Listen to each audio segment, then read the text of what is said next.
Hey everybody, I'm Garrett. And I'm Carolyn. And we are Diary of a Family.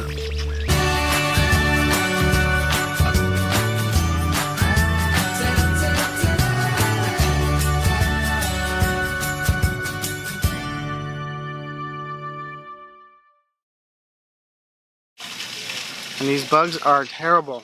Take two. Hey everybody, I'm Garrett. And I'm Carolyn. And we are Diary of a Family.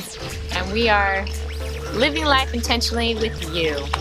You may have heard as we traveled here from Washington to Louisiana that we actually had to go through a windstorm overnight. It was a pretty nasty one brought on by Winter Storm Ulmer.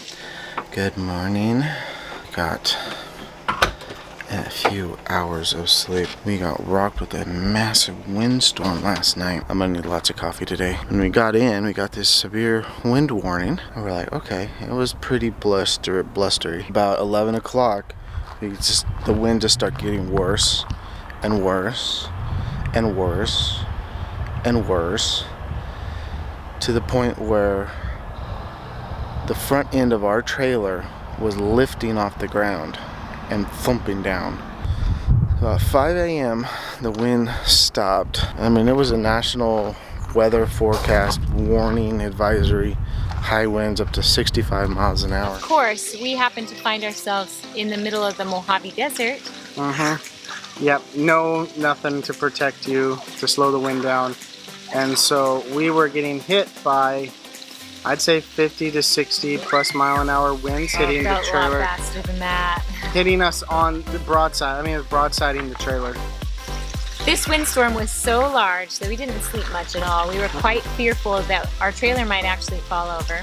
I wish we had stopped and done some research during that storm, as we're going to share some research information that we found after the storm that actually would have calmed our spirits a little bit about how much risk we were actually in for our trailer tipping over. This windstorm was big enough that rocks were thrown at our trailer, hit our trailer, and we have dings in our decals to prove it. Yep. One thing to note is the highest chance of you flipping your trailer is while you're moving. If it's windy and you're hauling, get off the road. If it's really bad, just stop. You can always wait till the wind dies down and just head out again in a few hours. The estimated speed to knock over a stationary RV is about 110 miles an hour, roughly. If you're getting hit with 110 mile an hour winds, you have other problems, most likely. So we found an article on RVlife.com by Renee Agredano.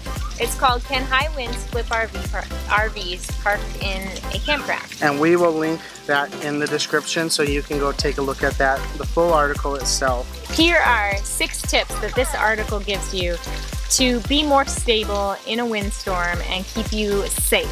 Yep. Number 1, if you can, face your RV into the wind. Most RVs are designed to be able to take the wind coming straight on.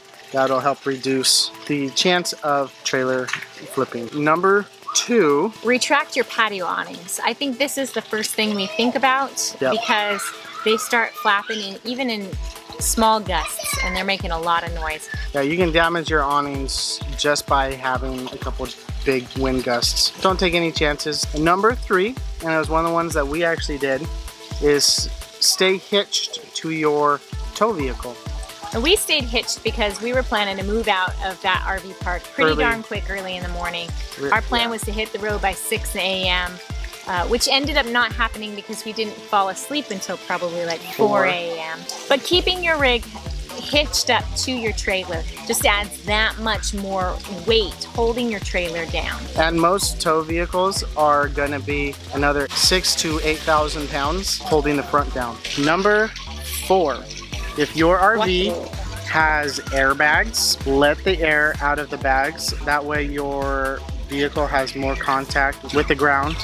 This is more common with Class A's and most motorized RVs, not necessarily travel trailers or fifth wheels, but you still might be able to help stabilize your rig even one step further. Our 3500 Dodge Ram has airbags, And so we can lower those if we're still hitched to the trailer, and that will also help stabilize by lowering the truck close to the ground. Number five, bring your slide outs in. This is a big one because wind coming from any direction likes to have surface on which to push, and you don't keep your slide outs out when you're driving down the road. If you're going through a windstorm, pull your slide outs in. Our rig, when it's closed up, you can't really access the back half.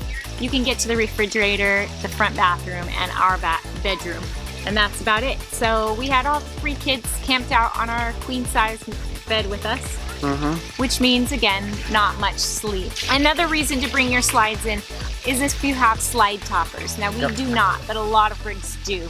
And if you leave your slides open and there's a lot of wind, those slide toppers could be ripped to shreds. Last step, step number 6, is put your stabilizers down. This would apply to most trailers.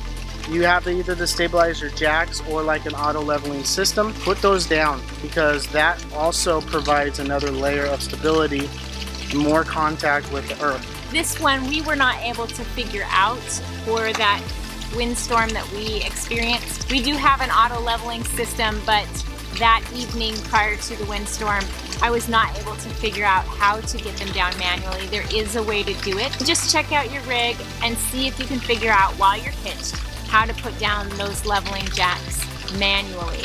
Just try practicing how to do all the steps on a normal day. You know, if it's in your driveway, if it is in a normal campground, just figure out, hey, oh, how do I do this? How do I put this down? How do I drop my airbags? Don't wait till you are in the midst of a massive windstorm or a tornado or something catastrophic to try and figure those things out. Practice makes perfect. You don't wait till there's a fire to practice getting out of your building. Recently, we went through a couple tornado warnings. So it's not quite business as usual today.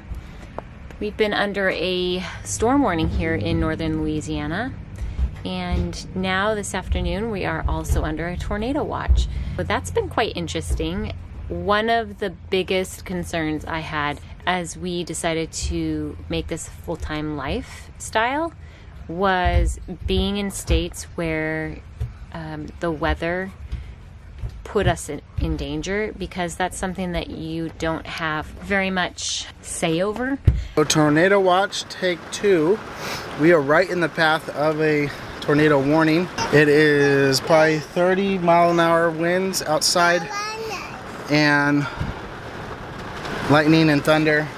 So we have the kids. I have some food, some things, some of our items to take with us, and we are going to try and find an area that's not as bad. And if you know anything about tornadoes, there is a lot of wind. So a lot of these principles that we talked about also apply to tornadoes. But there's a few other things that you want to note if you're in an area that is prone to tornadoes. And one of those is you need to know where your shelter is. A lot of these parks will have a place to shelter on the park. If anything, find the nearest concrete building, such as the bathhouse or something like that, and shelter in there. You also want to make sure that you are following the weather in your area. It can change so quickly, especially in the south, on the Gulf Coast. So keep track of the weather, keep a weather app open, keep it current to where you're at. So we were getting warnings on our phones to tell us to shelter in place. It is very common nowadays with our smartphones and how the networks work, that pretty much everybody in a certain area will get a notice on their phone saying, hey, you know what? Tornado warning in your area, seek shelter now. When that text comes, you kind of want to know where you need to head. So for a tornado, make sure you have a bug out bag. Once you hear that there's a possible tornado warning, you want to just put together what you feel you need in that moment. Don't try to hook up the trailer and go unless you're already hooked and ready to go. It will take too long. These storms come up fast and they come up hard. Yep. And you don't want to be stuck out in the middle of the open, half hitched. So be prepared for wind, Grab your bug out bag, important documents, a change of clothes, maybe some food. If you have children, you need diapers, etc., things like that. Get it all into your vehicle, get in your vehicle, and go. Yeah, you are more important than your things. Your things, you know, can be replaced. Your insurance will help cover damages or anything that might happen. I hope these tips are helpful for you to keep you safe on the road and having lots of fun being intentional. Check out some of our other videos on our adventure, and if you like this video, give it a thumbs up. Also consider subscribing to our channel, hitting the notification bell, and we'll see you guys on the road. Bye! Bye. So here are 6 tips that this article... You keep getting on me every time I say it. So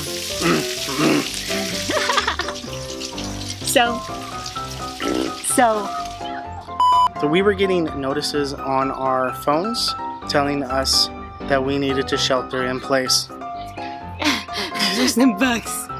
There's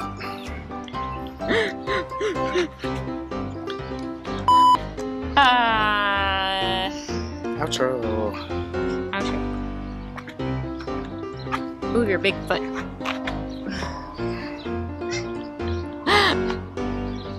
You just want to get B-roll for blooper reels.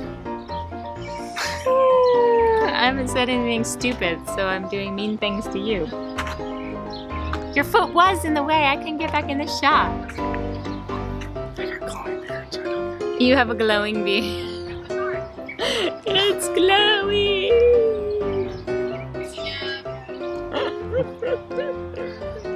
Ready? I hope these I hope these tips.